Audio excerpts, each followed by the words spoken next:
Hello and hi everyone.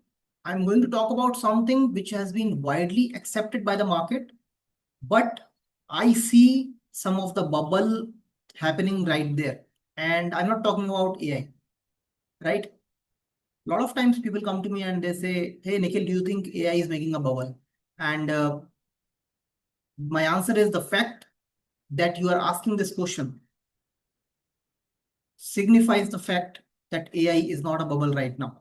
Maybe a place of caution, maybe a place of overvaluation, but not definitely not a bubble. A bubble forms somewhere which is widely accepted.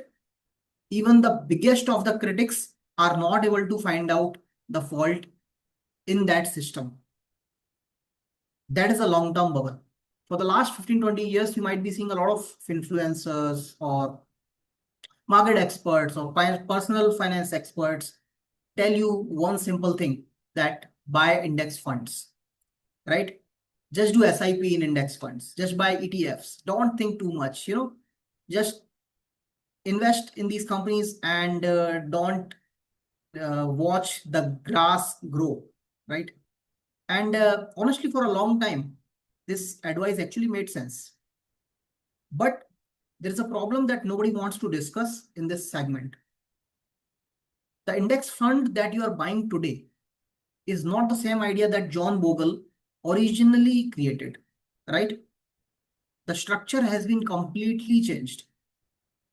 Most investors don't even realize what they're actually owning. And now, before people get all emotional in the comments, let me just say that I'm not saying index funds are frauds or scams or cheats. I'm not saying that the market is going to go to zero tomorrow, but there are some structural problems that nobody is looking at. So I'm simply saying that blind passive investing has started creating distortion in the market.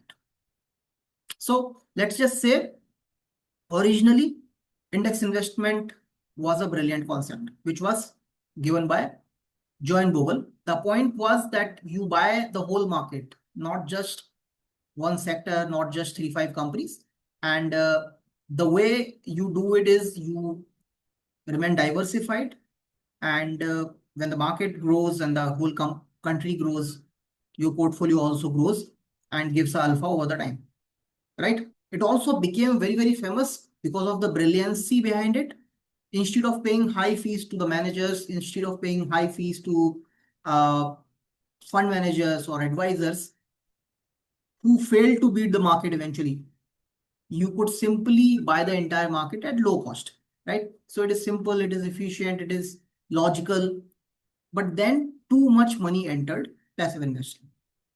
And as previously, when the index used to be diversified among top 50, top 40 number of companies, the index remained concentrated in 4 to 5 companies. If you look at the example of India, index is pretty much concentrated 30 to 40% in 4 5 companies. If you look at example of S&P on 500, also 35% of S&P 500 is just 7 companies, right? From Nvidia to all those Facebook and Amazon and all those tech companies, right? So instead of getting into those diversification portfolios, people are becoming more and more concentrated. Coming back to India, if you are investing in the index fund, most of your money is going into either Reliance or HDFC Bank, ICICI Bank, Infosys, TCS, or Bharti Airtel. And you must have seen every day when the Reliance goes down, the index also goes down. Why? Because Reliance weightage is higher in the index. The more the weightage is, the more money goes in as the ETF.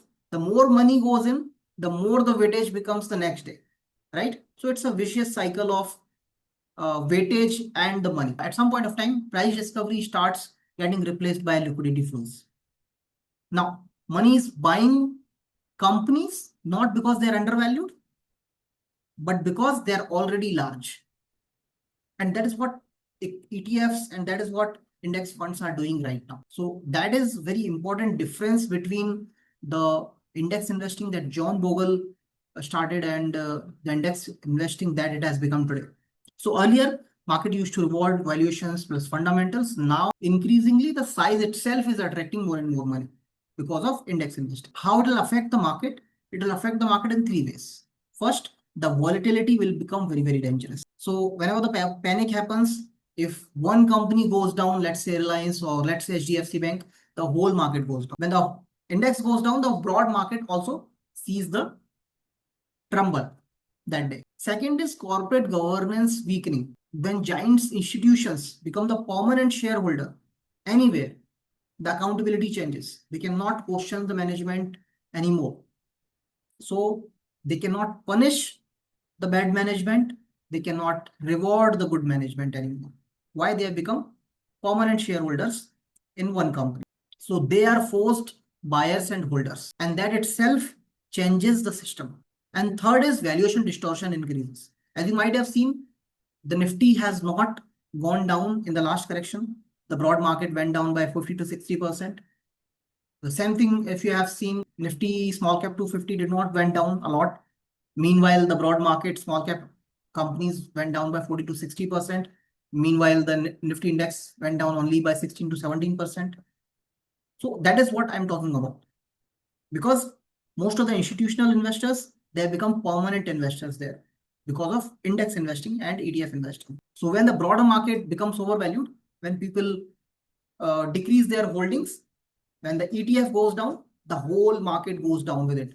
It doesn't matter how much undervaluation there is in the broader market. And that's what can bring, let's say, Japan-like situation, right? When we say Japan has not given any returns for last 20 years, it does not mean the stocks have not given any returns. It means their index have not given any returns, right? And these kind of things happen when these indexes that institutions are holding, they become too much overvalued or too much detached from the market. Then that is what is happening in Indian market also. And you might have seen last 3, 4, 5 years, everyone is just all about index funds, index ETFs, and low cost ETFs, which is a very great concept. I'm again saying, but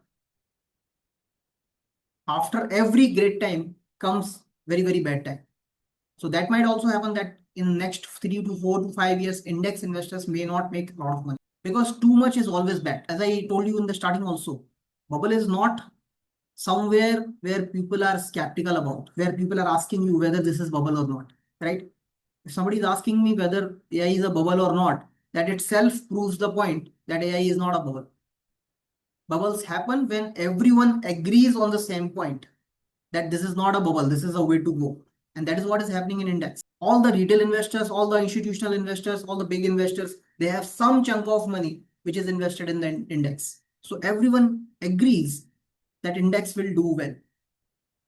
And that is what bubbles looks like. And if you look in the recent years, the John Bogle, who himself invented or made index investing popular, he himself has said that this concentration of index has become a structural challenge in the index investing. The whole benefit of diversification is not there. Benefit of being invested in across the sector is not there.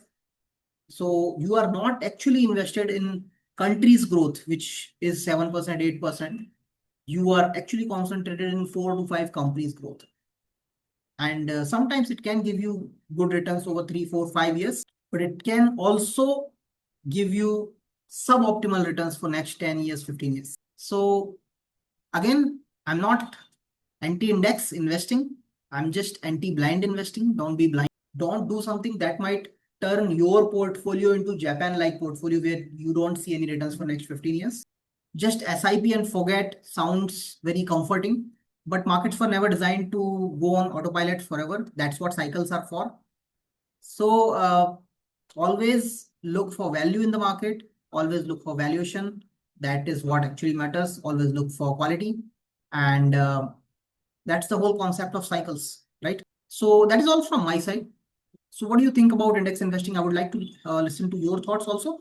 And tell me what subject I should make the next video. I'll definitely try to make that one. Okay, thank you.